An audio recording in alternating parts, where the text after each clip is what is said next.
Welcome to the webinar on Role of Economics. All those people who have already joined the webinar, kindly wait so that others can join and so then we can begin. Thank you. And by the time to utilize your time, you can go ahead and follow our pages, subscribe our YouTube channel to stay in touch with us. We will shortly share all the links on the comment section. You can go ahead and connect with us. Good evening, everyone. I, Zaira Madina Zaib, welcome you all for the webinar on Role of Economics in State or Country's Development. As we have been doing, like always, we will have a small quiz at the end of the webinar, and later we will email participation certificate to all the participants. The role of state in economics development is planning, designing, and implementing economic development strategies in developing. Economic development of a country depends on country development and index such as it provides national defense, address environment concerns, protect property rights, and make market more competitive for the role of marketing in economic development of a country.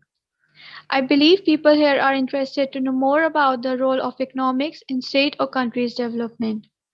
But before that, let me just give a brief introduction about our company.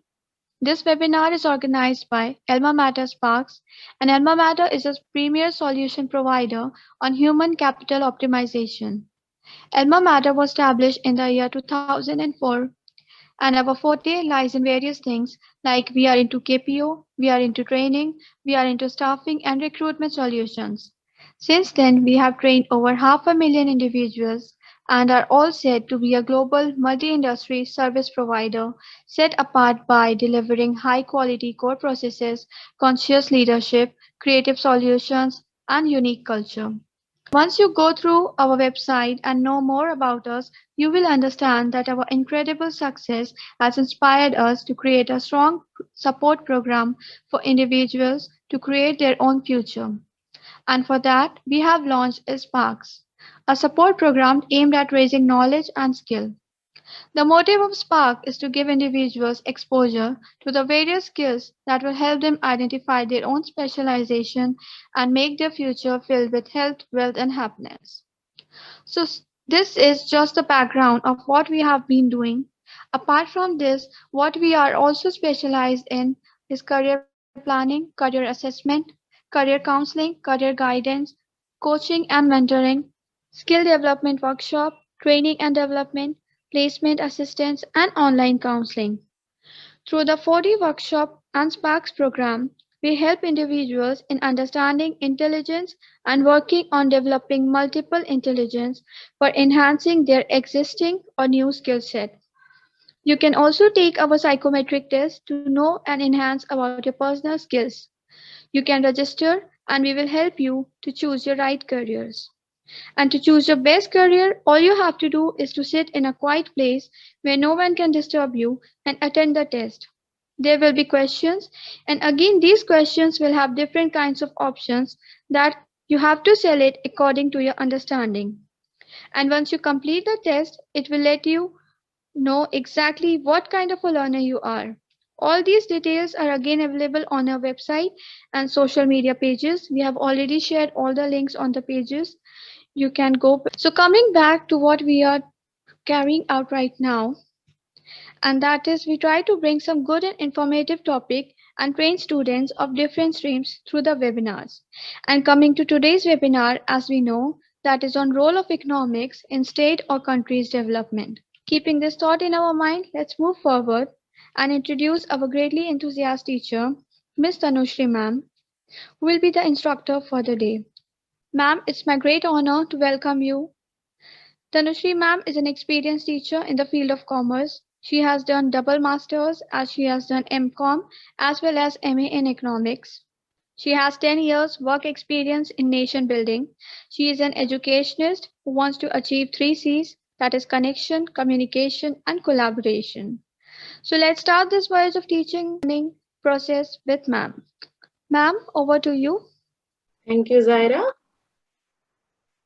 Thank you, ma'am. Hi and good evening to everyone. As Zaira has introduced everything what we are supposed to do today, So I will be communicating with you in two languages, English as well as Hindi, so that the things which we were discussing today, it will be much clearer to you. I just want to break this ice and just want to ask few questions. I can see there are many participants.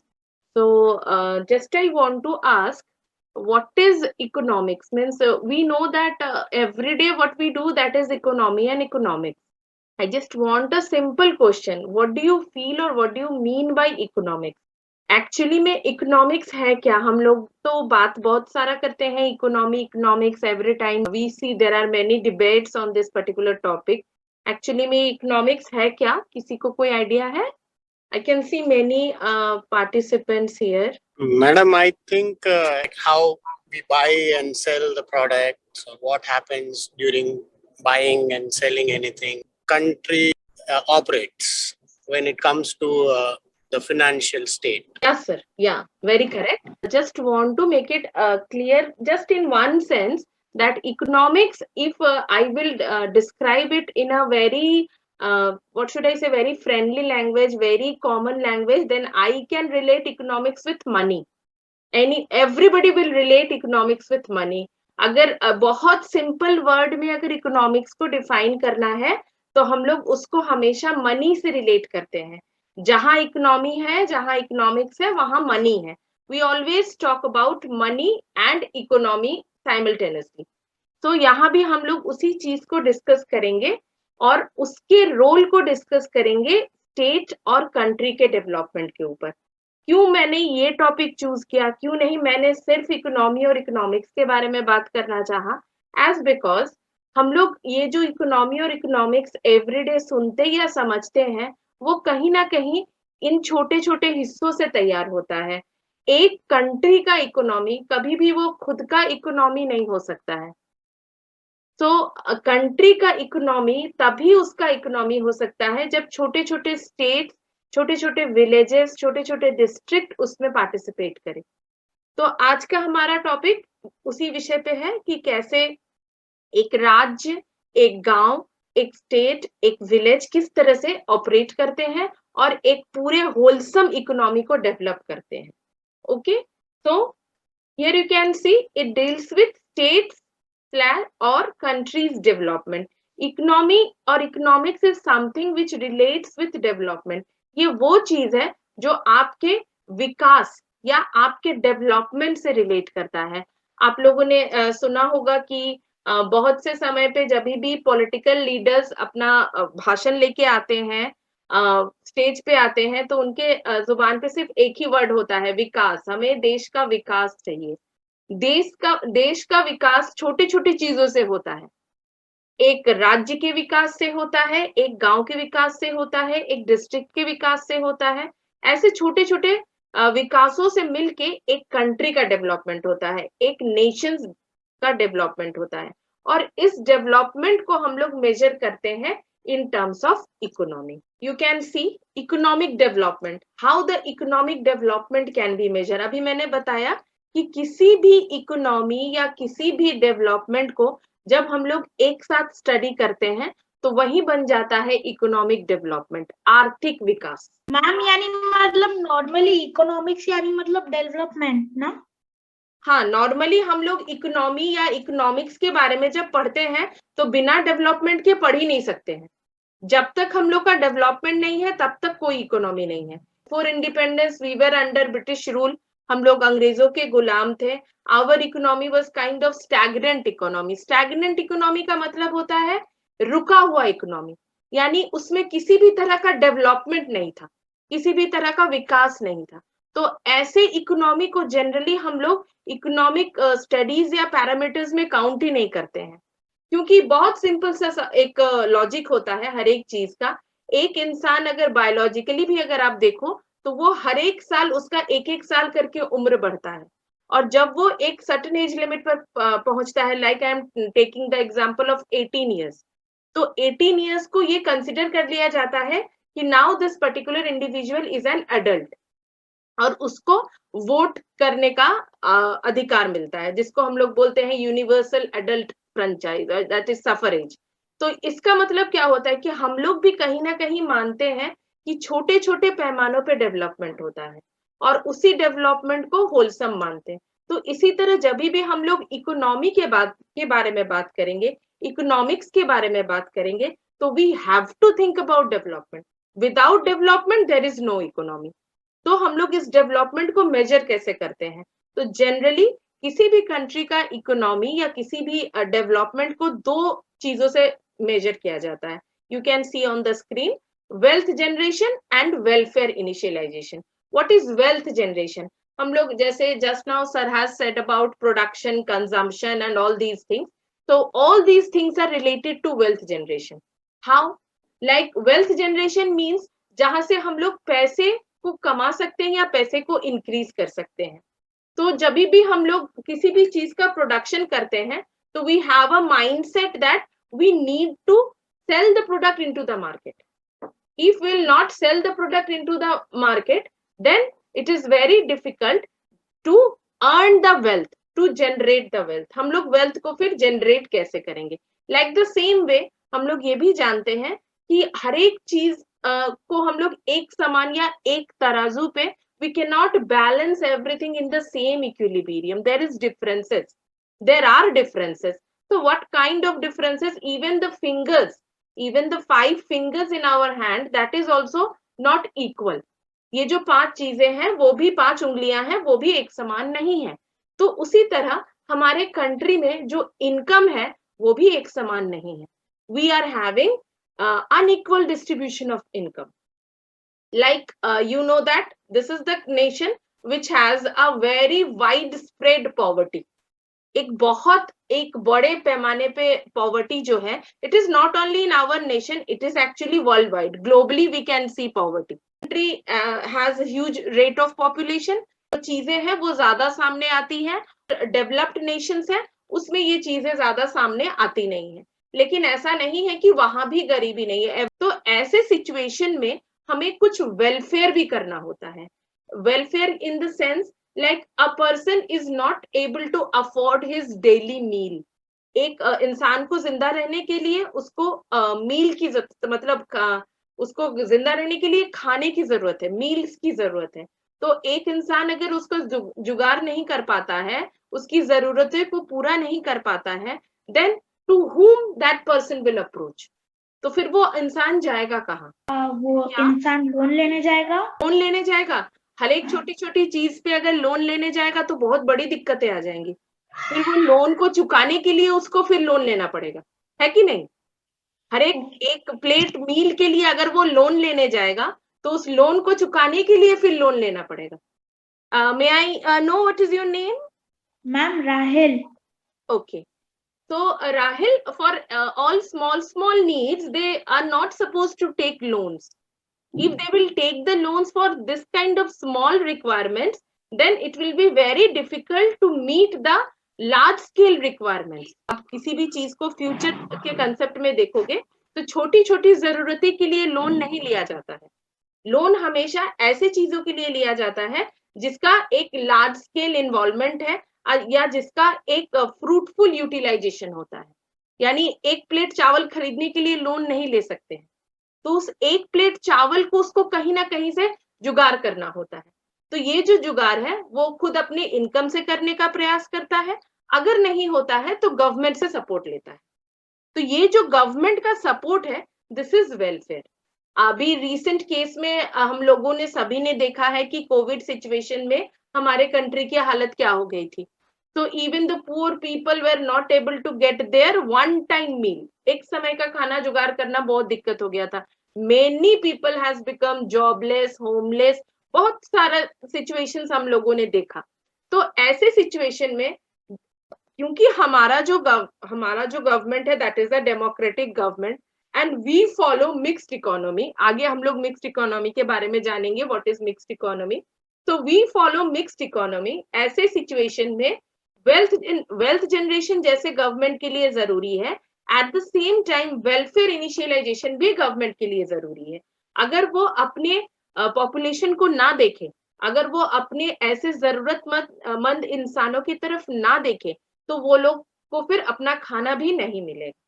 तो like इसी तरह की चीजों को जब हम लोग एक साथ करते हैं, कंबाइन करते हैं, तो इकोनॉमिक डेवलपमेंट के बारे में हम लोग बात कर सकते हैं.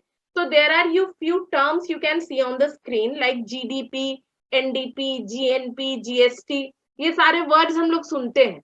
Gross domestic product, national domestic product, gross national product, goods and service taxes. Why I have taken GST here? क्यों मैंने GST लिया? क्योंकि ये एक बहुत इंपॉर्टेंट सा टॉपिक हो गया है. पिछले कुछ सालों से हम लोग GST everywhere we are hearing this word GST. तो ये सारे कुछ टर्म्स हैं जो आपके इस फैक्ट्स को सपोर्ट करते हैं, इस फैक्ट्स के बारे में क्लियर करते हैं. तो it also refers long term increase in real per capita income. So you can see here one more important thing, per capita income along with equal distribution for the present generation. Per capita, अभी तक मैंने जो बात किया ना कि एक individual को उसको एक बेसिक रिक्वायरमेंट होता है, एक टाइम का मील या 2 टाइम का मील, रहने के लिए घर, पहनने के लिए कपड़े, that is the basic requirements. तो ऐसे रिक्वायरमेंट्स को फुलफिल करने के लिए, एज वी ऑल नो कि नथिंग इज फ्री, कुछ भी फ्री नहीं है. Even the oxygen that we are taking, the life support system oxygen, that also we have purchased in the COVID situation. वो भी हम लोगों ने पैसा खर्च करके खरीदा है. आज कोविड सिचुएशन के लिए नहीं, means whenever there is emergency we purchase oxygen. तो ऐसा क्या है कि हवा भी जो है वो भी बिकने लगा है, ऑक्सीजन भी बिकने लगा है. Water, the package drinking water तो बहुत सालों से बिक रहा है, वी ऑल नो. तो ये सारा जो चीज है, ये सारे चीज को आपको परचेज करना होता है. और ये जो परचेजिंग पैरिटी है, ये जो परचेजिंग पावर है, ये आपको मिलता है इनकम से. तो ये जो इनकम है वो कहीं ना कहीं डिसाइड करता है how you will be able to survive in the economy. और एक इंडिविजुअल जब अपने बेसिक रिक्वायरमेंट्स को फुलफिल कर पाता है, उसी को बोला जाता है पर कैपिटा इनकम. यानी individual with his family, individual alone, if able to satisfy his basic requirement, then he is able to have that per capita, that ability to satisfy the per capita income. We have categorized the development into 2 parts, like state and country. What is the major role behind this categorization? So you can see special stress on the structural, technical and institutional changes in the economy. Why it is so? Just now we have discussed about development. So development in which field? Development in which manner? कहाँ development करना है? किस particular चीज पे development करना है? So you can see structural. Structural means infrastructural development. Roads, like hospitals, schools, many malls, many things, whatever infrastructural development we can see in the country, that is the structural development. Technical, now the whole country or the whole world is behind this technical issues only. तो हम लोग ने, सारे लोग ना अभी technical के पीछे भागना हम लोगों ने शुरू कर दिया है, क्योंकि अभी जो हम लोग बात कर रहे हैं, this is also technical. If there will be a little bit problem, we will face the technical glitches. Okay, so this is technical upgradation. अभी अगर इंडिया टेक्निकली अपने आप को अपग्रेड नहीं करेगा या अपने आप को साउंड नहीं करेगा, तो वो वर्ल्ड इकोनॉमी में अपना कोई भी जगह नहीं देख पाएगा. And institutional changes, it is kind of framework, like government has some monetary policy, fiscal policy, so there also वो थोड़ा थोड़ा चेंजेस करता रहता है. जैसा जैसा सिचुएशन होता है वैसे वैसे चेंजेस करता रहता है. नेक्स्ट इंपॉर्टेंट पॉइंट है आपका social awareness and social responsibility. Very important point. Why? until and unless you are not socially aware and socially responsible, you will not be able to understand all these things. जब तक आप socially aware और socially responsible नहीं होंगे, तो ये ऊपर का लिखा हुआ कोई भी चीज आपको समझ में नहीं आएगा. तो इसलिए जब भी हम लोग स्टेट या कंट्री को एक कैटेगरी में लाते हैं या उसको मेजर करते हैं, तो सबसे पहले उसको सोशली अवेयर करना होता है कि you are residing in which society and what is your responsibility towards that society. तो ये चीज अगर आप कर लेते हो या आप किसी को समझा देते हो, तो ऊपर का ये जो सारा चीज है उसको बहुत अच्छी तरीके से समझ में आ जाता है। What is the role of state and nation? जब हम लोग किसी एक विषय के बारे में बात करते हैं किसी दूसरे विषय के साथ रिलेट करके, तो उसका भी कुछ काम होता है, उसका भी कुछ अपने तरफ से कुछ एफर्ट्स होते हैं। तो यहाँ हम लोग इकोनॉमिक डेवलपमेंट के बारे में बात कर रहे हैं, स्टेट का इकोनॉमिक डेवलपमेंट, नेशन का इकोनॉमिक डेवलपमेंट। तो उसी तरह स्टेट और नेशन का भी कुछ रोल्स होता है उस डेवलपमेंट के प्रोसेस को और एनहांस करने में। तो you can see breaking social chains and creating a psychological, ideological, social and political situation propitious to economic development becomes the paramount duty of the state in each nation. Like हम लोग बोलते हैं ना कि सबसे पहले घर में जो कोई भी एक छोटा सा बच्चा होता है तो उसको सबसे पहले मम्मी पापा का एक ही सोच होता है। व्हेन बच्चा थोड़ा सा 5 साल का हो जाता है तो सारे लोग क्या सोचते हैं कि पहले इसको स्कूल में डालो। क्यों स्कूल में डालो? क्योंकि जब तक उसको स्कूल में नहीं डालेंगे तो उसको ये सारा चीज जो बाहर चल रहा है ना उसको समझ में नहीं आएगा। तो ये उसका एक बेसिक हमारे घर का ये फैमिली का सोच हो जाता है। तो उसी तरह जब हम लोग स्टेट के बारे में बात करते हैं तो स्टेट को भी अपनी तरफ से कुछ करना होगा ताकि ओवरऑल डेवलपमेंट हो, नेशन को फायदा हो। तो ऐसे सिचुएशंस में स्टेट भी क्या करते हैं, एक तरह का कंबाइंड एफर्ट लगाते हैं, psychological, like ideological, social and political.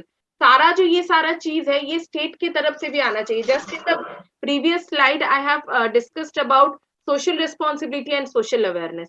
Ma'am अगर स्टेट नहीं रहेगा या फिर अगर कुछ काम मतलब ऐसा वर्किंग प्रोसेस चलता नहीं रहेगा तो फिर उसके कारण हमारी गवर्नमेंट भी टूट सकती है, यानी उनको फिर मनी कैसे मिलेगा सब कुछ डेवलप करने के लिए। बिल्कुल, जब भी आप सेंट्रल गवर्नमेंट के बारे में बात करते हो, नेशंस गवर्नमेंट के बारे में बात करते हो, तो ये जो हमारे प्राइम मिनिस्टर हैं वो अपने आप प्राइम मिनिस्टर नहीं बन सकते हैं, उनको किसी ना किसी का सपोर्ट चाहिए होता है। By the persons and the votings, या votings and the particular person also needs the support from the various states also. State से भी उनको सपोर्ट मिलना चाहिए, वो अपने मन से प्राइम मिनिस्टर नहीं बन सकते। Even the people residing in the state they also cast their vote.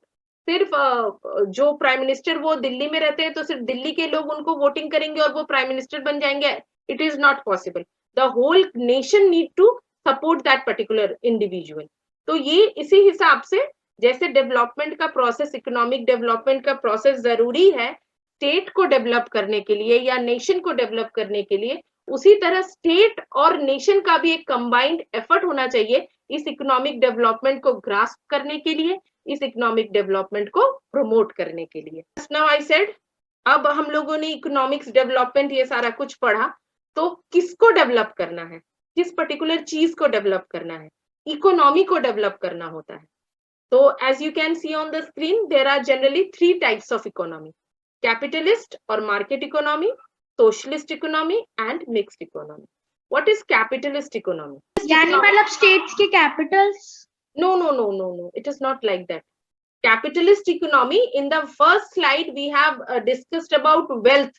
Beginning of the slide में मैंने wealth के बारे में बात किया था, wealth। अभी मैंने फिर GDP, GNP ये सारा चीजें बताया। तो ये जो चीज है ये उसी wealth को बढ़ाने या बनाने का पार्ट होता है। तो जब भी हम लोग उस wealth को जनरेट करते हैं, wealth को बढ़ाते हैं, उस पर्टिकुलर चीज को सिर्फ और सिर्फ वेल्थ के बारे में ही कंसंट्रेट करते हैं और किसी भी चीज के बारे में हमारा ध्यान नहीं रहता है। सिर्फ हमको ये रहना होता है, ये दिमाग में रहता है कि we need to develop our nation and development is the most important thing. तो डेवलपमेंट कैसे संभव है? With the help of money. जितना ज्यादा मनी मेकिंग कर सकेंगे उतना ज्यादा डेवलपमेंट कर सकेंगे।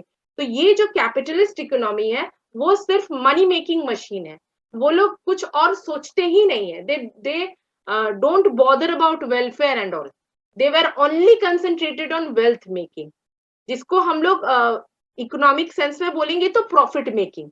तो कोई भी मार्केट अगर सिर्फ और सिर्फ ये सोचेगा कि कोई सा भी रद्दी सा भी सामान बेच देगा और बेच करके बोलेगा कि you have to buy this, और अगर आपको परचेज करने के बाद आप बहुत हाई प्राइस में उस सामान को परचेज करते हैं, घर जब पहुंचते हैं पता चलता है कि जिस प्राइस से आपने उस सामान को परचेज किया उसका क्वालिटी वैसा नहीं है, लेकिन क्योंकि ये कैपिटलिस्ट इकोनॉमी है, क्योंकि ये मार्केट इकोनॉमी है, इसमें आपका कुछ भी सुना नहीं जाएगा। आपको बोल दिया जाएगा कि what ever you have purchase it is now your responsibility, nobody is responsible for all these things. Why? Because they are behind only one thing, that is the making profit. उन्होंने पैसा कमा लिया आपसे, उनका पर्पस सर्व हो गया, अब आपको वो फालतू चीज दे या खराब चीज दे, that is not there responsibility. तो ऐसे सिचुएशन में क्या होता है कि सिर्फ मनी मेकिंग होता है। और ये जो हम लोगों ने आइडियोलॉजी, ये सारा जो हमने साइकोलॉजी, ये सारा जो बात करा ना, ये सारे कुछ नहीं होते उसमें। उसमें सिर्फ आपका होता है कि किस तरह से पैसे को हम लोग और बढ़ा सकते हैं और हम लोग अपना वेल्थ मेकिंग कर सकते हैं। For capitalist economy, one of the country I can give you example, USA. USA is the country which follows the capitalist economy policy. उनके पास सिर्फ और सिर्फ मनी मेकिंग होता है और दूसरा कोई चीज से वो लोग उतने कंसर्न्ड नहीं होते हैं। Next is your socialist economy. ये जो सोशलिस्ट इकोनॉमी है, ये वो इकोनॉमी है जो आपका वेलफेयर भी सोचता है कि अगर आपके पास रहने के लिए घर नहीं है तो government will be liable to provide you a shelter. अगर आपके पास खाने के लिए पैसे नहीं है तो government will liable to pay you the food और to help you to get the meal for yourself. तो ये जो चीज है, this is the welfare concern. ये सोशलिस्ट इकोनॉमी का जन्म हुआ है यूएसएसआर से। Russia is the nation which shows this socialist economy to us. तो जब हम लोगों ने ये दो चीजों को स्टडी किया, कैपिटलिस्ट एंड सोशलिस्ट, दोनों को स्टडी करने के बाद इंडियन गवर्नमेंट को लगा कि एक ऐसा इकोनॉमी होना चाहिए जिसमें हम लोगों को दोनों ही चीज मिलना चाहिए।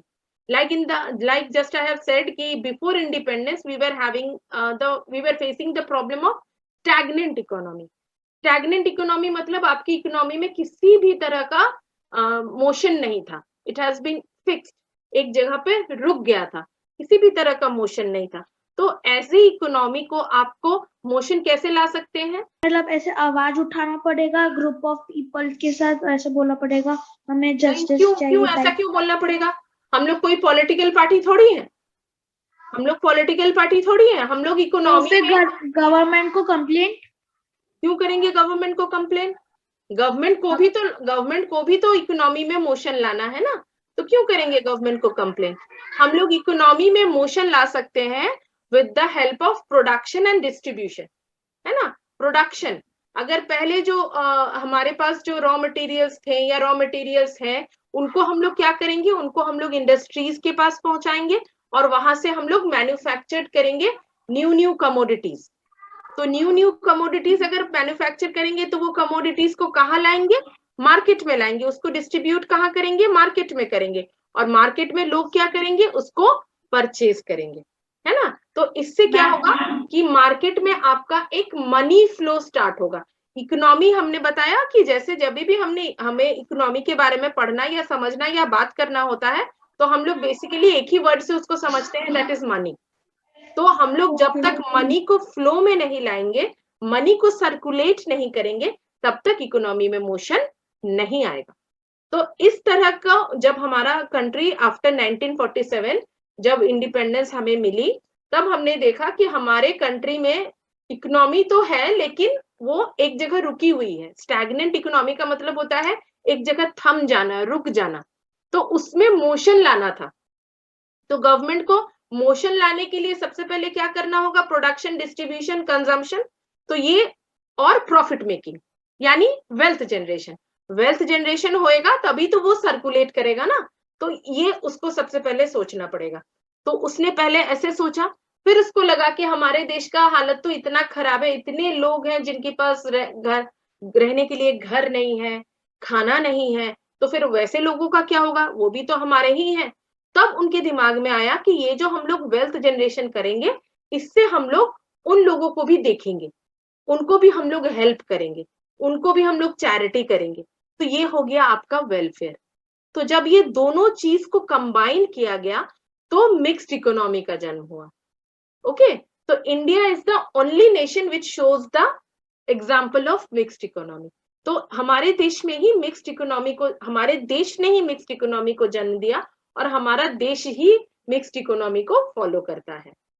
ये जो हम लोगों ने चेंजेस करा या गवर्नमेंट ने ये सारा चेंजेस किया, तो कैसे हम लोग मेजर करेंगे कि चेंजेस हुआ कि नहीं हुआ? So you can see demographic indicators. Demographic indicators आपका ये स्टडी, ये जो सारा डेटाज आपको स्क्रीन पे दिख रहा है, these are informations, these are vital datas which we collect. कैसे कलेक्ट करते हैं? कंपनी इकोनॉमी का एक पर्टिकुलर एक ऑर्गेनाइजेशन है इकोनॉमी में, NSSO, national sample survey organisation, उनका काम ही होता है इस तरह की डेटास को कलेक्ट करना, ठीक है। तो एस्टिमेटेड पॉपुलेशन इन मिलियन, ये वेरी रिसेंट स्टडी है, it is the study of 2018-19, सारा रिसेंट स्टडी का ये डेटा है, वही इंफॉर्मेशन है जिससे हम लोग पता कर सकते हैं कि डेवलपमेंट हो भी रहा है कि नहीं। तो हमारा जो एस्टिमेटेड पॉपुलेशन इन मिलियन है that is 1352। Okay, that means जब हमारा इंडिपेंडेंस हुआ था उस समय हमारा जो पॉपुलेशन रेट था वो भी, नंबर ऑफ पीपल जो थे वो भी बहुत कम थे, एनुअल ग्रोथ ऑफ पॉपुलेशन भी बहुत कम था। तो ये हम लोगों ने वहां से स्टडी को लेते हुए अभी हमने देखा कि ये 1352 is the present study, the growth of the population is 1.03। पहले क्या था, बिफोर इंडिपेंडेंस क्या था, लोग एक जगह पे जो रिसाइड करते थे तो उनको प्रेशर के अंदर रहना होता था, यानी वो अपने खुद की इच्छा से वो अपना अर्निंग भी नहीं कर सकते थे, they have to do their earning according to British government. तो इस वजह से क्या होता था कि उनका जो basic requirement that is food, many people were dying due to starvation, malnutrition, there were many cases, बहुत से लोगों को बिल्कुल मतलब एकदम स्टारवेशन, मतलब कभी मतलब दिन भर महीने भर उनको खाना नहीं मिलता था, और खाना मिलता भी था तो इतना न्यूट्रिशन खाना नहीं मिलता था कि तो वो जिंदा रह सके, तो बहुत सारा प्रॉब्लम्स होता था। तो इस वजह से हमारा जो पॉपुलेशन था वो भी बहुत कम था। तो धीरे धीरे डेवलपमेंट करते करते अभी जो हमारा पॉपुलेशन है वो बढ़ के ऑलमोस्ट 1352 मिलियन तक पहुंचा है। एक ग्रोथ रेट हम लोगों ने देखा है, annual growth rate of population that is 1.03। Density per square kilometre, that is density, density मतलब एक पर्टिकुलर एरिया में कितने % लोग रहते हैं, यानी वहां की बेसिक आबादी क्या है, तो उसको हम लोग देख रहे हैं 455। Sex ratio, that means you must be knowing about male female ratio, यानी पहले क्या था कि पर 1000 पे जो फीमेल था, वो फीमेल का जो रेशियो था वो बहुत कम हो गया था। तो ये भी gradually there are many policies government has adopted, बहुत सा पॉलिसीज गवर्नमेंट ने लिया था, किलिंग ऑफ गर्ल चाइल्ड, ये सारा चीज को उन्होंने बंद कराया था। बहुत सारा कुछ करने के बाद अभी जो प्रेजेंट सिचुएशन है वो ये है 924 पर 1000। फर्टिलिटी रेशियो भी इंक्रीज हुआ है। एग्रीकल्चर का हमारा जो प्राइमरी ऑक्यूपेशन है, प्राइमरी ऑक्यूपेशन इज एग्रीकल्चर, तो एग्रीकल्चर का जो रेशियो है वो भी अभी इंक्रीज हुआ है 2.2। And urbanisation, urbanisation is the synonym of development. कैसे? एक जो विलेज होता है, अगर उसका जो बेसिक अर्निंग का जो कैपेसिटी है, बेसिक एग्रीकल्चर का जो कैपेसिटी है, वो अगर उसका अच्छा नहीं होगा तो वो किसी भी मात्रा में खुद को डेवलप नहीं कर सकेगा। तो ऐसे सिचुएशन में क्या होता है कि आपका जो वो जगह है ना, वो उतना डेवलप नहीं कर सकता है। क्यों? क्योंकि बहुत बहुत सिंपल सा एक चीज है, अगर मेरे पास पैसे होंगे तभी हम मार्केट जा पाएंगे, तभी हम परचेज कर पाएंगे। अगर मेरे पास पैसे नहीं है तो हम मार्केट जाके भी कुछ नहीं कर सकते हैं। तो ऐसा करने से क्या होता है कि अगर आपके पास इनकम होगा तो आप प्रोडक्शन करोगे, प्रोडक्शन करोगे तो आप कंजम्पशन करोगे, कंजम्पशन करोगे तो आपका मनी सर्कुलेट करना शुरू करेगा। और अगर आपके पास सेविंग्स होंगे, यानी जो भी आपने इनकम करा, जो भी आपने कंज्यूम किया, उसके बाद जो आपने बचा लिया, जो आपने सेव किया, वो सेविंग से आप फर्दर डेवलपमेंट के बारे में सोचोगे, जिसको हम लोग इकोनॉमिक के भाषा में इन्वेस्टमेंट बोलते हैं। तो आप फर्दर उस इन्वेस्टमेंट के बारे में सोचोगे। तो जब आप इन्वेस्ट करोगे तभी उस पर्टिकुलर एरिया का भी डेवलपमेंट होगा। कैसे? एक और एग्जांपल देते हैं। पहले एक मिट्टी का मकान था मेरे पास, मेरा उतना कमाई नहीं था तो हम एक मिट्टी के मकान में रहते थे। अभी क्या हुआ कि मेरा कमाई धीरे धीरे इंक्रीज हुआ, वहां का एरिया का जो मार्केट पोटेंशियल है वो धीरे धीरे इंक्रीज किया, और मार्केट पोटेंशियल इंक्रीज करने के बाद क्या हुआ कि जो मेरा मिट्टी का मकान था वो अब पक्का मकान बन गया। यानी क्या, मैंने मिट्टी के मकान को छोड़ करके एक पक्का मकान मैंने बनाया। तो मैंने एक पर्टिकुलर पॉइंट से मैंने खुद को डेवलप करा। तो ये जो डेवलपमेंट है, इसी को अर्बनाइजेशन बोलते हैं। इसका हम लोग अगर डिफाइन करना चाहेंगे तो conversion of villages into cities, ये एक सिंपल डेफिनेशन है अर्बनाइजेशन का। जो छोटे छोटे प्लेसेस हैं वो जब सिटीज में कन्वर्ट होते हैं, क्योंकि आप इजीली ये कंपेयर कर सकते हो कि what is the basic difference between city and the village. बहुत सी चीजों का अंतर होता है। तो जब कन्वर्शन होता है from small place to a bigger place, that is from a village to city, उसी प्रोसेस को अर्बनाइजेशन कहते हैं। और now you can see we are having almost 34% of urbanisation. हमारा जो देश है वो धीरे धीरे अपने आप को डेवलप कर रहा है, इकोनॉमी को डेवलप कर रहा है। Now next indicator is your GDP and sectoral changes. In the beginning हमने जीडीपी के बारे में बात किया कि जीडीपी क्या है। GDP is gross domestic product. किसी भी इकोनॉमी को अगर हमको मेजर करना है, उसके साइज को अगर हमको मेजर करना है, तो हम लोग उसकी जीडीपी को स्टडी करते हैं, उसके ग्रॉस डोमेस्टिक प्रोडक्ट को स्टडी करते हैं। क्या है ग्रॉस डोमेस्टिक प्रोडक्ट? जो प्रोडक्शन और जो कंजम्पशन एक पूरे साल में हुआ, उसको हम लोग स्टडी करते हैं। तो यू कैन सी स्क्रीन पे आप देख सकते हो कि there are two informations, two datas are given, like 5.7 in the year 1980-90 and 2015-17 the figure has increased to 7.3। तो आप समझ सकते हो कि किसी भी जगह का डेवलपमेंट अगर हो, इकोनॉमी का अगर डेवलपमेंट हो, तो हम लोग उसकी जीडीपी को स्टडी करके समझ सकते हैं। अब ये जीडीपी आया कहां से? अभी मैंने बताया कि हमारा जो इकोनॉमी है वो सेक्टर्स में डिवाइडेड है। We have sectors. So here also you can see sectoral share of employment. Sectoral share of employment मतलब क्या कि distribution of workforce. Now the question is what is workforce? Workforce क्या है?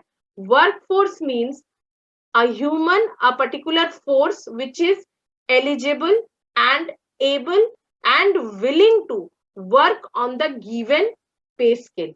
जहां एक इंसान, normally I am an individual, अगर हम केपेबल हैं, अगर हम विलिंग हैं और अगर हमको जॉब मिल रहा है और हम उसको करते हैं, तो हम वर्कफोर्स कहलाएंगे।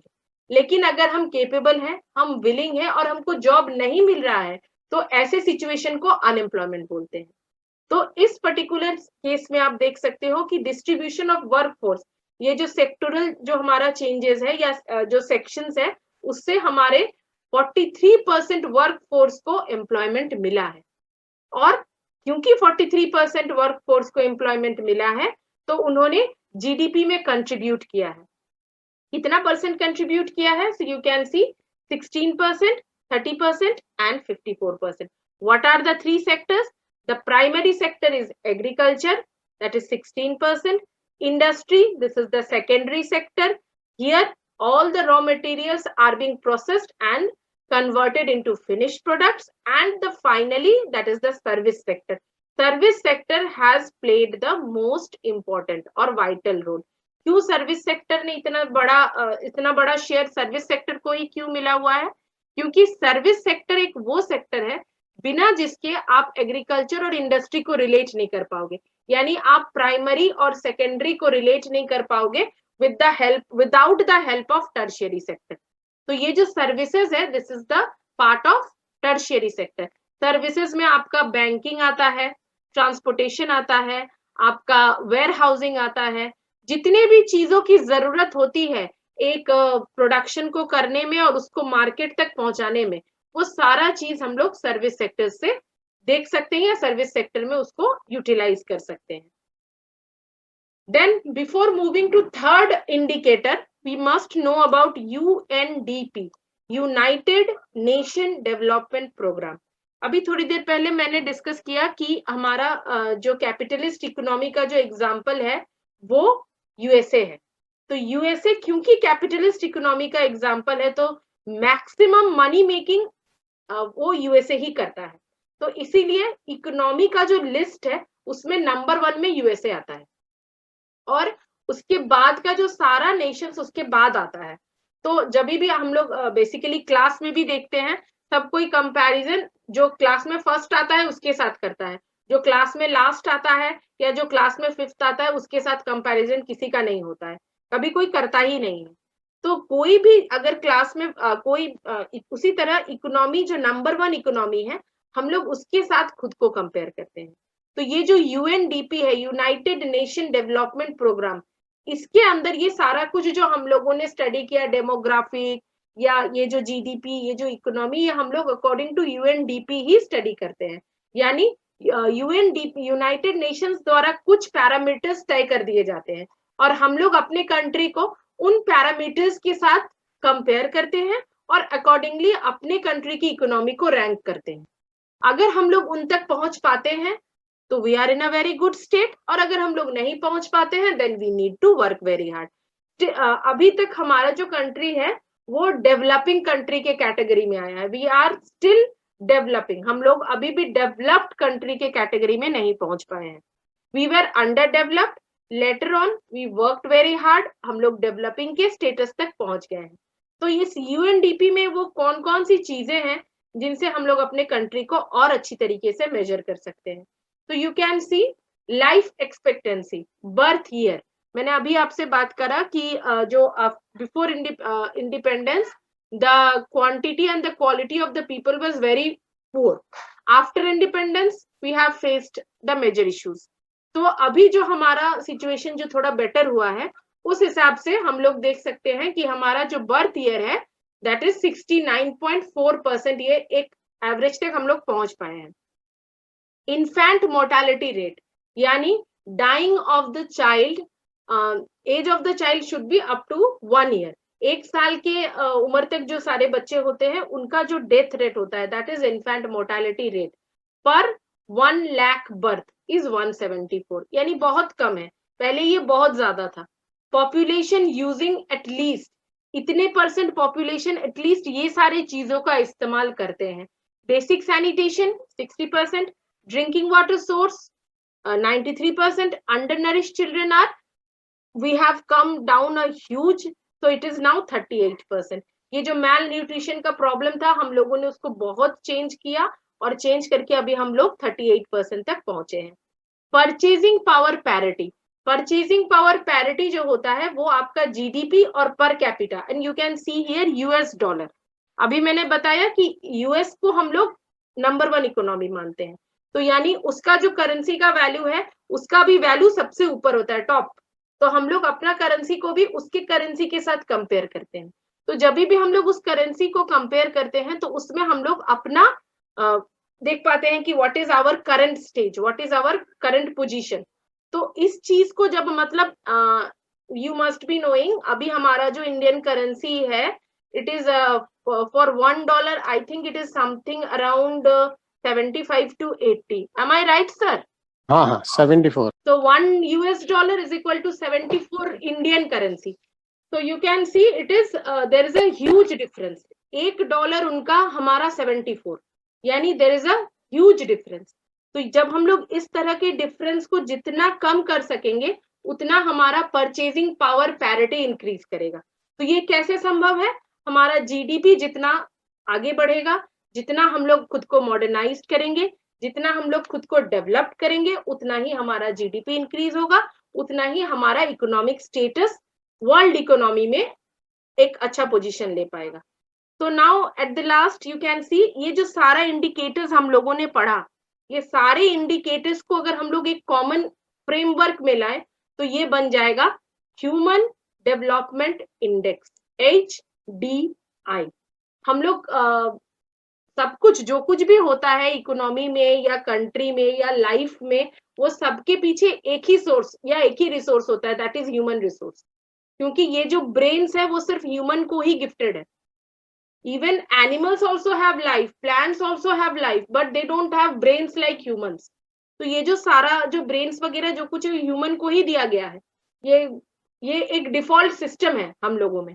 तो ये जो सारा कुछ हम लोग, ये जो स्टडी हम लोग कर रहे हैं, ये जो हम लोग समझ रहे हैं, ये सारी चीज को जब हम लोग कॉमनली कंबाइंड वे में जब एक साथ करेंगे तो ये बन जाएगा ह्यूमन डेवलपमेंट इंडेक्स, यानी फ्रॉम 0 to 100 हमने अपने आप को कितना डेवलप किया। अगर हम खुद को डेवलप करेंगे तो ऑटोमेटिकली हमारा इकोनॉमी डेवलप हो ही जाएगा। दिस इज बाय डिफॉल्ट, ये कुछ उसमें कुछ किया नहीं जा सकता है। तो next is what are the path, what are the strategies which government of India has adopted to promote development? So you can see after independence country adopted mixed economy, मैंने अभी बताया, और कुछ पाथ वो यही उनका पाथ था, और कुछ and the development is the strategy of the growth।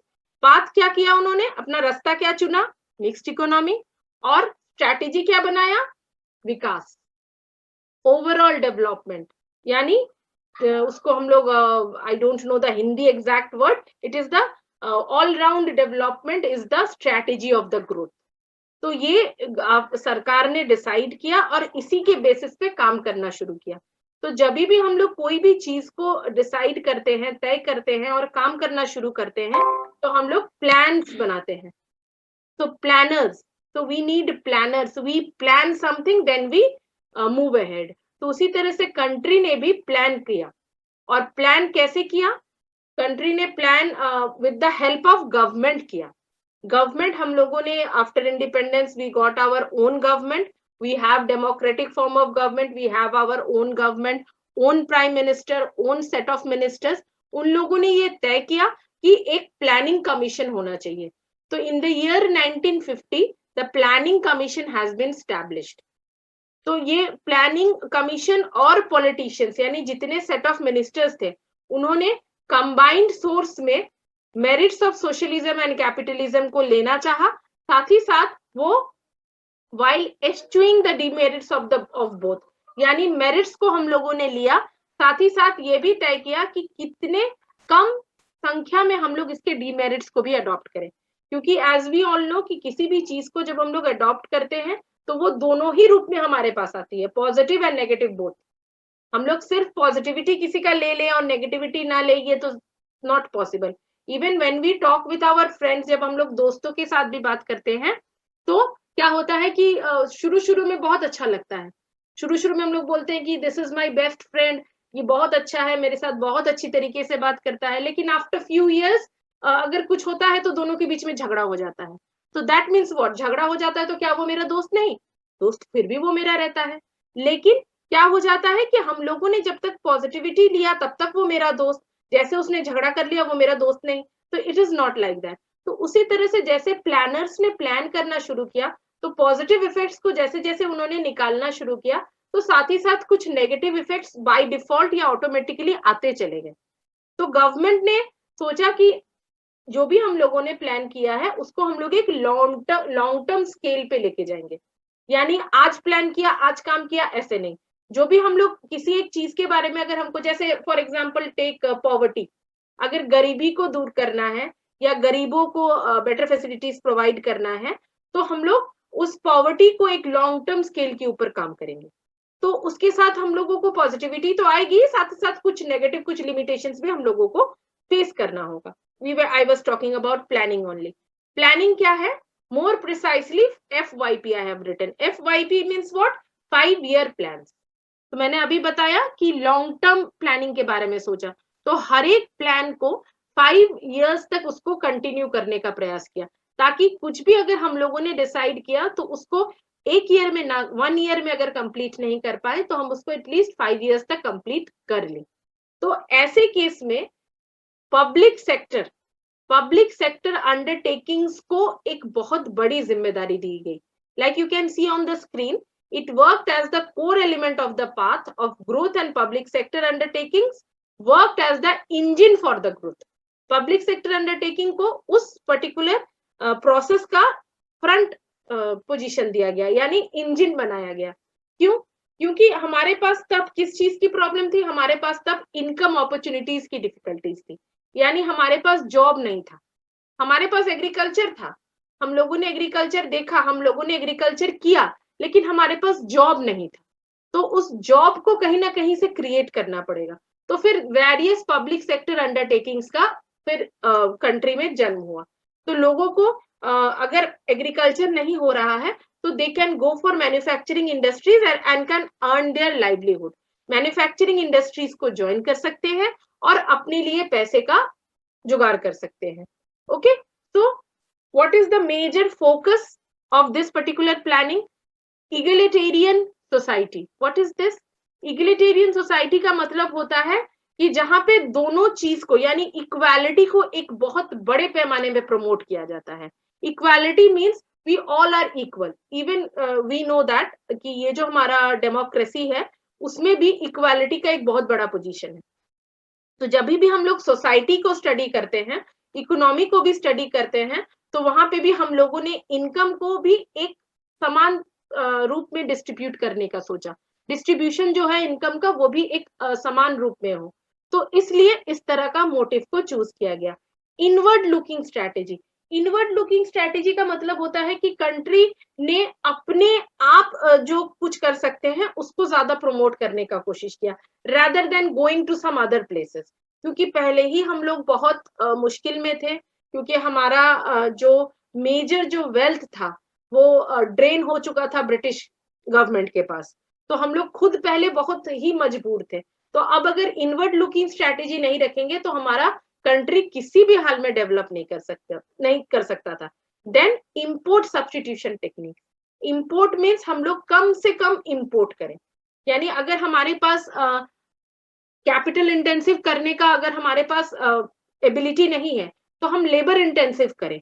Labour intensive करने से क्या होता है कि हमारा कॉस्ट ऑफ प्रोडक्शन कम होता है, क्योंकि कैपिटल इंटेंसिव मतलब it requires huge amount to install a machinery. तो अगर हम लोग वो नहीं कर सकते हैं तो एटलीस्ट लेबर रख करके भी हम अपने काम को पूरा कर सके. यानी जो रॉ मटेरियल्स या जो चीज हम लोग अभी भी हम लोग बहुत सारे चीज इंपोर्ट करते हैं, बहुत सा चीज है वो उसको असेंबल करके फिर हम लोग इस्तेमाल करते हैं. Mainly we import all the technical things from China.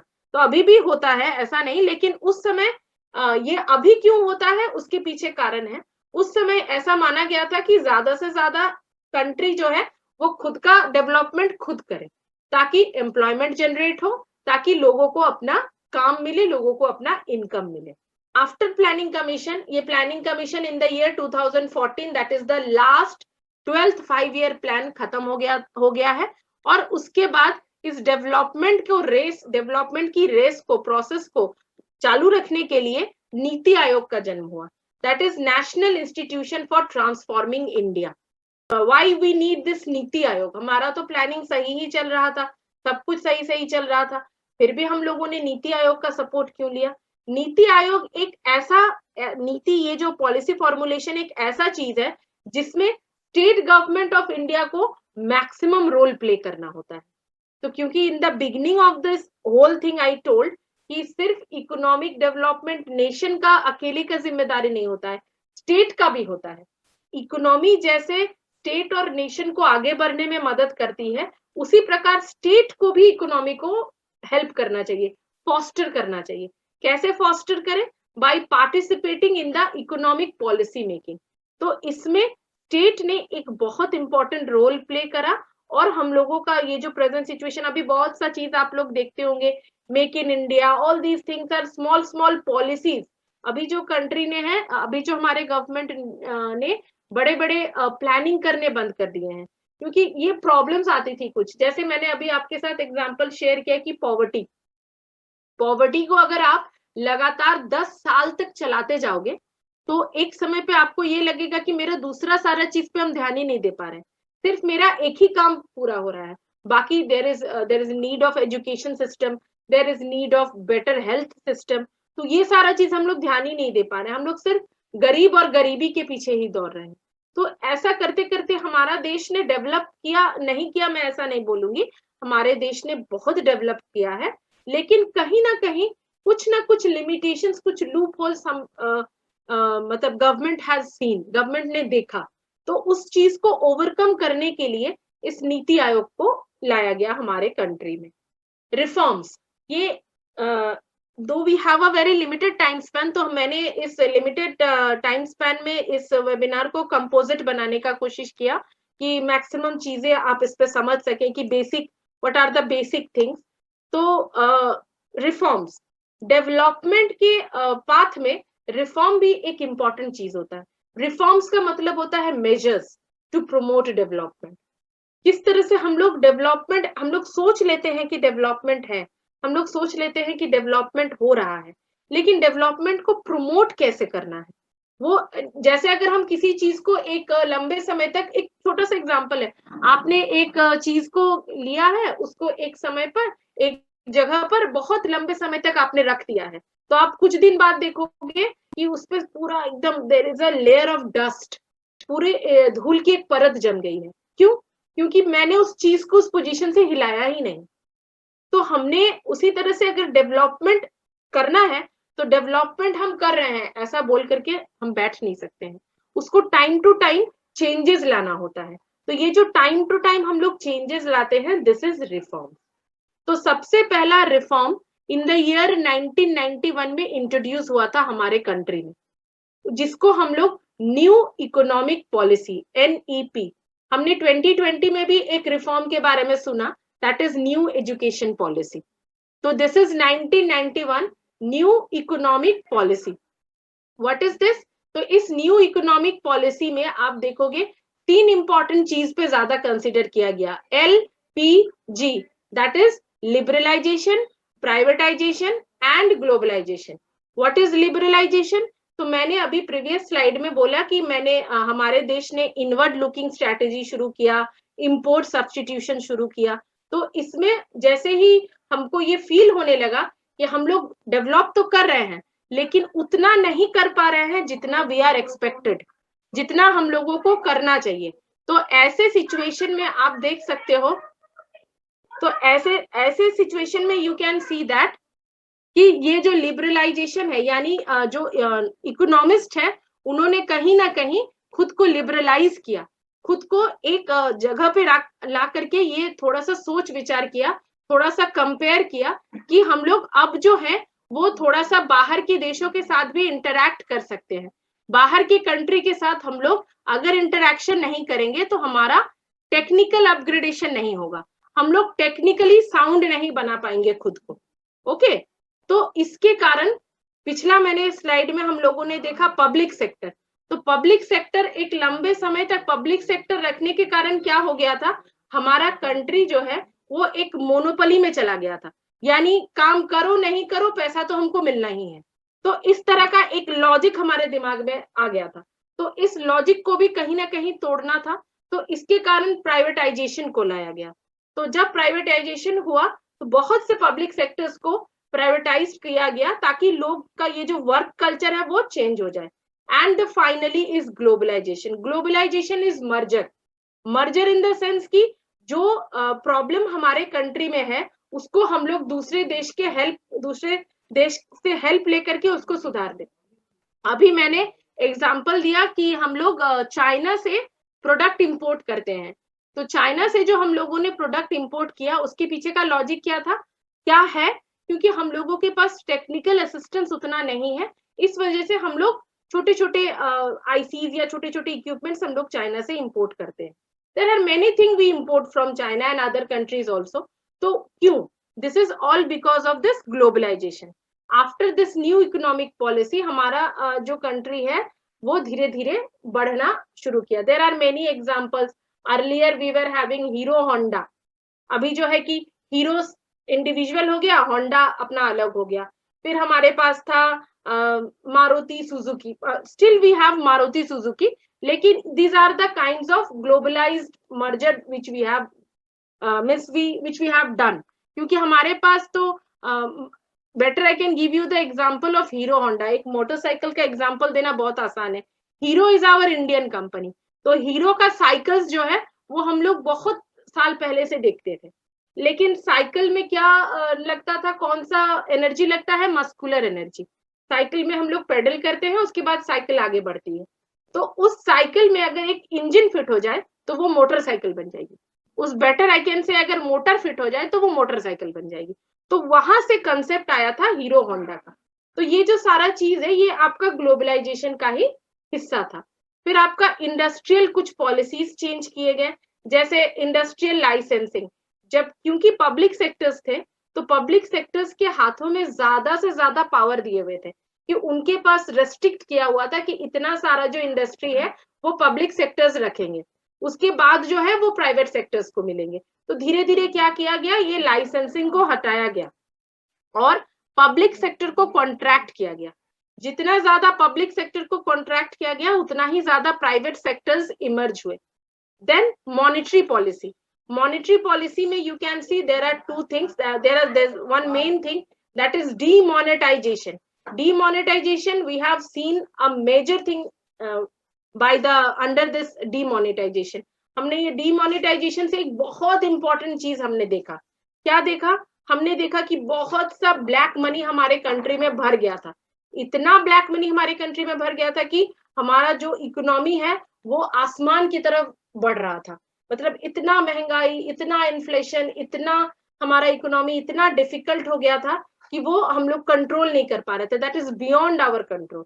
तो गवर्नमेंट को लगा कि कहीं ना कहीं से उसको कंट्रोल करना चाहिए, उसको रेस्ट्रिक्ट करना चाहिए। तो गवर्नमेंट ने क्या किया, 500 और 1000 के नोट्स को डीमोनेटाइज कर दिया, यानी उसके वैल्यू को बंद कर दिया। और उसने कहा कि ये जो पुराने करेंसीज है उसको अब हम लोग यूज नहीं करेंगे, हम लोग नए करेंसीज को लाएंगे। तो इससे क्या हुआ कि कहीं ना कहीं वो जो अनलिमिटेड फ्लो ऑफ करेंसीज था वो बंद हो गया। देन है फिस्कल पॉलिसी। फिस्कल पॉलिसी में हम लोगों ने जीएसटी को देखा। क्या है GST, goods and service tax. It is a composite tax. ये एक टैक्स है जो आपका गुड्स और सर्विस दोनों के लिए है। पहले we have VAT, we were having many sales tax, many different taxes we used to have. तो एक यूनिफॉर्मिटी, टैक्स में भी यूनिफॉर्मिटी, जैसे हम लोगों को पता है कि इन दो तरह का हमारे देश में दो तरह का टैक्स रिफॉर्म्स है, एक है डायरेक्ट टैक्स, एक है indirect tax. Direct tax by one word we can say income tax. जैसे डायरेक्ट टैक्स के लिए एक यूनिफॉर्मिटी है कि अगर आप इनकम करते हो देन यू हैव टू पे द टैक्स, तो उसी तरह इनडायरेक्ट टैक्स को भी यूनिफॉर्मिटी लाना था, एक वन वर्ड में उसको कन्वर्ट करना था। तो ये जो जीएसटी है that is the uniformity of that indirect tax, यानी जो भी टैक्सेस होगा, यानी गुड्स और सर्विसेज का जो भी कंबाइंड टैक्स होगा वो अंडर जीएसटी पेमेंट करना होगा। GST is a very important topic. Maybe in near future I can have one more webinar on GST. That time we can discuss on GST, demonetization and other thing. What is the impact of these reforms? ये जो reforms country में किया, जब मैंने अभी बताया कि कोई भी चीज हम लोग करते हैं तो पॉजिटिविटी और नेगेटिविटी दोनों आती है। तो हम लोगों ने इस रिफॉर्म को जब इम्प्लीमेंट किया after 25 years of Indian economic development, वो क्या चेंजेस हम लोगों ने देखा या हम लोग अभी भी देख रहे हैं। Our next slides will be on that. तो आप देख लो positive effect. What are the positive effects? सबसे पहला मैंने ग्लोबलाइजेशन के बारे में अभी जो बात किया, the first thing is globally acclaimed nation. अभी जो हमारा कंट्री है उसको पूरा वर्ल्ड जानता है। क्यों जानता है? क्योंकि हमारे पास abundant means of human resource development है। We are having a huge amount of human resource. और ये जो ह्यूमन रिसोर्स है ये पूरे वर्ल्ड में अपने ब्रेन का इस्तेमाल कर रहे हैं। तो इस्तेमाल करके हमारे कंट्री को एक ऐसा पोजीशन में लेके गए हैं जहां पे लोग अब हमारे देश को भी पहचानने लगे हैं। ये एक कंपैरेटिव स्टडी का हम लोगों को मौका दिया कि अगर हम लोग वो रिफॉर्म्स नहीं लाते तो हम लोग कैसे रहते, रिफॉर्म्स को लाया तो हम लोग कैसे हैं। तो ये एक कंपैरेटिव स्टडी का एक बेस बनाया। उसके बाद बेस बनाने के बाद हमारा जो देश है वो वर्ल्ड का 4th लार्जेस्ट इकोनॉमी बना। This is a very important thing which we have achieved. ये एक पूरे वर्ल्ड सिनेरियो में हमारे देश को एक बहुत इंपॉर्टेंट पोजीशन मिला। उसके बाद ग्लोबलाइज्ड मार्केट है तो हमारे पास वाइड रेंज ऑफ प्रोडक्ट्स है। वाइड रेंज ऑफ प्रोडक्ट्स है तो automatically consumer will be satisfied, जो भी उनका डिमांड होगा they can satisfy their demand. Then price mechanism, अगर आपके पास चॉइसेस होंगे तो आप प्राइस को भी कंट्रोल कर सकते हैं। अगर आपके पास चॉइसेस नहीं होंगे then that will be the monopoly. तो ये जो हमारा ये जो सारा चीज हुआ, ये जो रिफॉर्म्स हुआ, इससे हमें सेटिस्फैक्शन मीन्स ग्लोबली एक मार्केट भी मिला, साथ ही साथ हम लोग प्राइस को भी कंट्रोल कर पाए। And just I have given you the example of Hero Honda that is the technological upgradation. We have learned how to how to convert the cycle into motorcycle. So there are many things I have taken. This is a very common example, so I have taken the example of motorcycle. There are many things we have learned. So as positive effect, we are having some negative effect also. Widespread unemployment. जैसे अभी मैंने बताया कि शुरू में क्या था कि अगर हमारे पास पैसे नहीं है तो हम लोग मशीनरीज को नहीं लगा सकते हैं, तो हम लोग लेबर्स को रखेंगे. लेकिन अब हमारे पास इतना अमाउंट है कि हम लोग कैपिटल इंटेंसिव डाल सकते हैं. तो इससे क्या होगा कि जो एक मशीन 10 आदमी का काम कर सकता है, तो ऑटोमेटिकली आपके एक आदमी के द्वारा मशीन काम कर लेगी, लेकिन बाकी के जो 9 आदमी हैं वो अनएम्प्लॉयड हो जाएंगे. तो ऐसा कुछ सिचुएशंस हम लोगों ने भी फेस किया कर रहे हैं. Due to technological upgradation there is a wide range of unemployment. There are many other problems also. There are lacking in education standard. Then unequal income distribution. This is very common. अगर unemployment है तो income distribution कभी भी equal नहीं हो सकता है. Then rise in poverty status. अगर income equal नहीं है तो poverty status automatically increase करेगा. Then illiteracy up to the age of 15 years. ये जो poverty है तो बच्चे जो है कि वो काम पे चले जाते हैं. Another major problem is child labor. हम लोगों ने बहुत फाइट किया है, लेकिन still there are many places where the child labor still exists.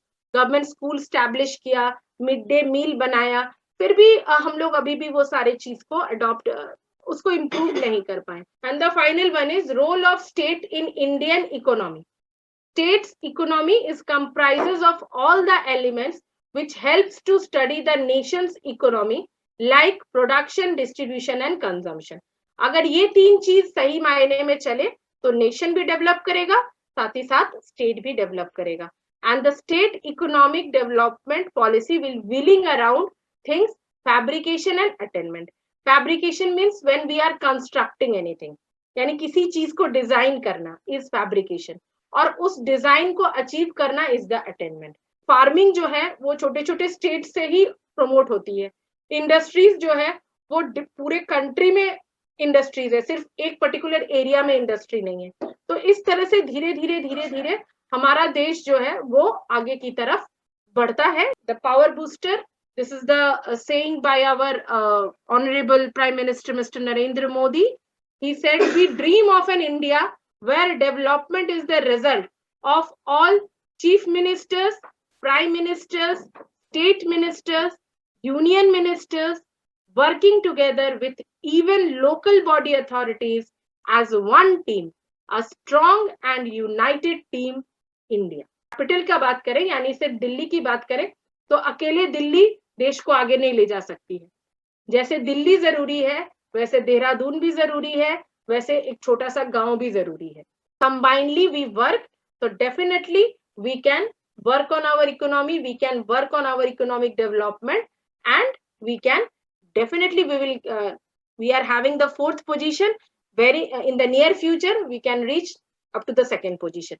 तो ये एक combined effort है जो धीरे धीरे चलता है और चल करके हम लोग को आगे ले जा सकता है. So there is a quick recapitulation of the entire webinar. So हमने economic development को समझा क्या है, कैटेगरी को समझा, स्टेट और नेशन का क्या रोल होता है इकोनॉमिक डेवलपमेंट में, फिर हमने टाइप्स ऑफ इकोनॉमी को देखा, फिर हमने बेसिक पैरामीटर्स यानी इंडिकेटर्स के बारे में स्टडी किया, हमने यूएनडीपी का रोल देखा, एचडीआई के बारे में समझा, रिफॉर्म्स को देखा और स्टेट का रोल देखा in the economic development. If anybody has any question, you can ask. This is my final slide.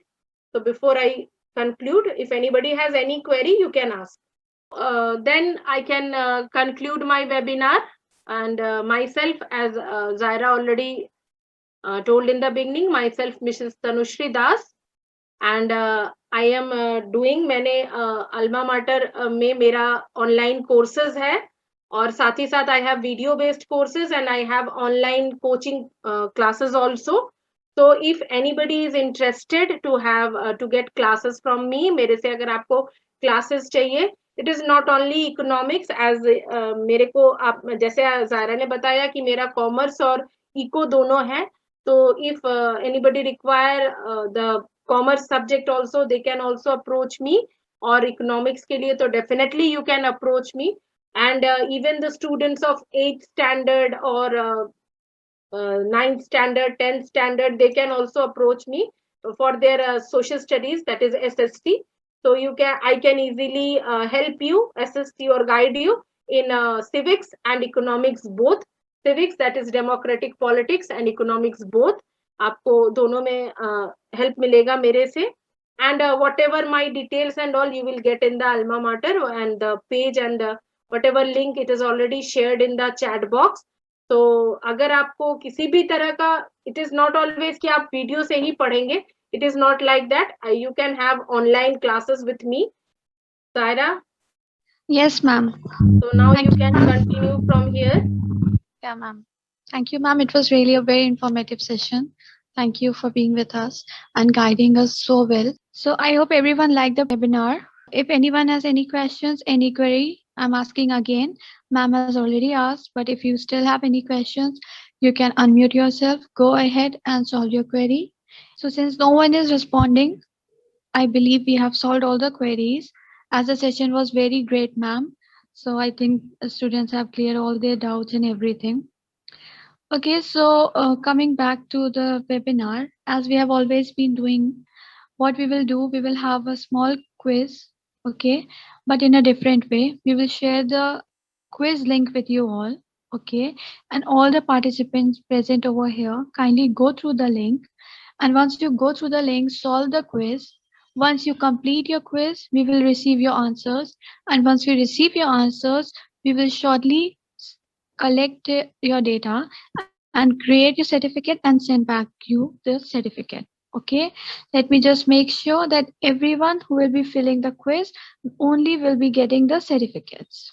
As some of you already know, our company, an online teaching and learning platform, is looking for an enthusiastic social media and digital marketing interns. They will get a chance to learn important skills and gain professional experience while working on campaigns with our digital marketing team.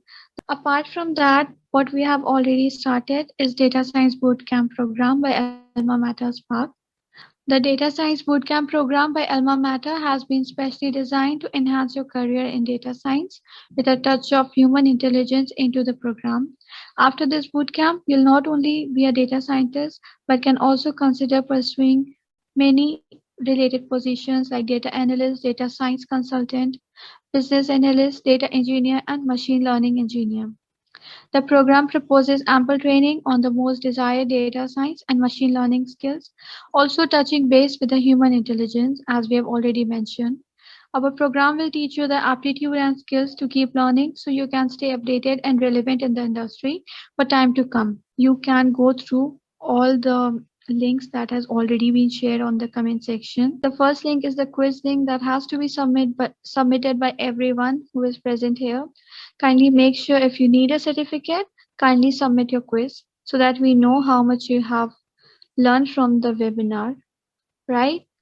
The second link is for registering for the data science course. Anyone who is interested to attend the data science course can go through this link, register yourself, tell more about us so that we can join you in the next class. Other links are for the Alma Mater Facebook page, AmSparks Facebook page, Alma Mater Instagram page, LinkedIn profile, YouTube channel, and AmSparks website and Alma Mater website. These are all the details that we have that is already shared in the comment section. Apart from that, we also have our app for your convenience. We have updated the chat system. Whenever you want to talk to any teacher, all you have to do is just log in the app, select the subject of your teacher. Once you open it, you can simply go to the chat section and solve your queries in a go. This is what we have updated for your convenience. Anyone who has just downloaded the app can log in easily, go through the app, solve any of your queries with your desired teacher, with your on your desired subject. Also, we have different kinds of courses, starting from free to 200 and many more. We are running a special discount on our career guidance program. You can register with us and we will guide you to choose your best career. Ms. Tanushri ma'am, also have her own class, as she mentioned all the details earlier. All you have to do, just go through the website.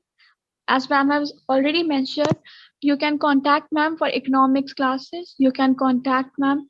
Any student from commerce stream can contact ma'am. As we have already told, just download the app, go to the chat box, go to the economics section. You can simply talk to ma'am. Ma'am will solve all your query. All you have to do is you have to log into the app.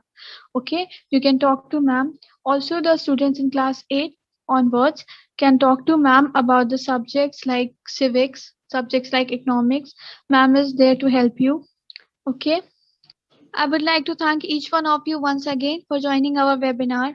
All the best to all the participants for their future endeavors. We look forward to assist you all in the near future. Thank you, everyone.